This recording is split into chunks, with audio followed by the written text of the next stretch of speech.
Welcome to our podcast, which has the distinction in 2019 and 2020 of having been named one of the very best in marketing research. This is Research Business Daily Report. You can go to RBDR's exclusive community at the crowdfunding platform patreon.com/RBDR and lend your support. I'm Bob Lederer for more than 25 years, the respected voice in market research. We've all become devoted users of Zoom this year. Some people might think, if they hadn't really known better, that we've become obsessed. And it's been to the detriment of the telephone service. In fact, a good number of researchers have even adopted Zoom as one of their new essential 2020 research tools. However, if you listen to individual qualitative researchers, you can learn about some interesting, adventuresome, indeed incisive alternatives to Zoom. Tom Woodnut of UK-based Feeling Mutual explained to me how more revealing the use of an alternative he's been applying for Zoom actually can be. Tom, please explain. Thanks, Bob. For me, it's very natural that we look at the future through the lens of the past. So we assume that the role for technology is just replicating what we used to do, just face-to-face groups, and putting that online through webcams. But that's missing a huge opportunity, which I believe is in asynchronous online and mobile Qual. So just to briefly explain the shortcomings that I see in webcam groups. First of all, you have the group effect. So people are influenced by what each other says, which reduces the validity. Secondly, there's a lack of flow, really. It's not a very natural form of discussion. So people are afraid of talking over each other. They posture because others are there, which detracts from it. Also, there's the biases that are in place when you're asking someone to remember what they did and why they did it, which is an issue. So all of these things conspire to reduce the validity. But moreover, the main issue that people don't often talk about is the lack of depth, because you're constrained by time and only one person can speak at once.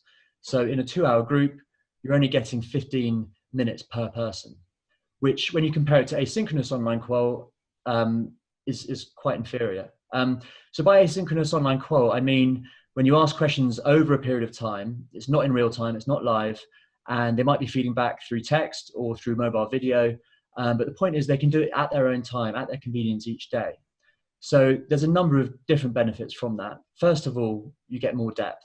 So people aren't all speaking at once, they're speaking in parallel. So you're getting, in the example of an 8-person group, you're getting 8 times more feedback. So that's one huge benefit. You can cover more detail. But also the validity point, because you can set questions to private, it means that people aren't influenced by what each other says. They're not trying to posture. They're not consciously aware that other people are listening and watching. So you're getting much more pure feedback, more emotional disclosures, which makes it more valid and more insightful as well. Not only that, but you're getting great color because you're getting mobile video from in the context of their real world. You're getting emotional disclosures spoken to video. All of this is incredibly rich, colorful feedback that brings insights to life more, gets passed around client organizations more, and therefore has more impact. And finally, it's more agile because you've got instant transcripts with the text feedback you're getting. So you can work in a much more iterative way, developing your probes as you go, getting feedback from the agency as you go, and then just sharpening your hypotheses throughout the whole study. So for a number of reasons, I think it's more valid, more colorful, it's more agile and more in depth than webcam groups, which suffer from some of the same issues that face-to-face groups suffer from, although they're effectively just a poorer version of them. The positive reaction is for clients who want to get that multimedia feedback. They love the idea of seeing consumers in their natural worlds. They can see the logic of you're getting 8 times more detail, so it's going to cost more as well. And with that, they're the ones that accept the premium you do have to charge for doing this type of work because it is 8 times more content. For those that are more focused on cost and time, it's not always the right method because it does cost a bit more and it does take a bit more time.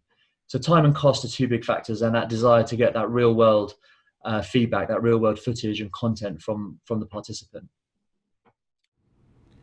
That wraps up today's Research Business Daily Report.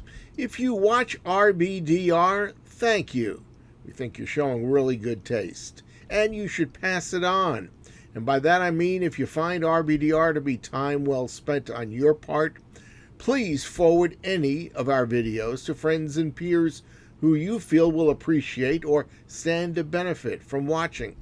And if you watch regularly, we hope you'll consider becoming an RBDR Patreon supporter, like our two newest Patreon supporters, Matt Valley and William Leach. Now, you too can join the club by going to patreon.com/RBDR. So have a great research day, and we'll see you here tomorrow. And until then, stay safe.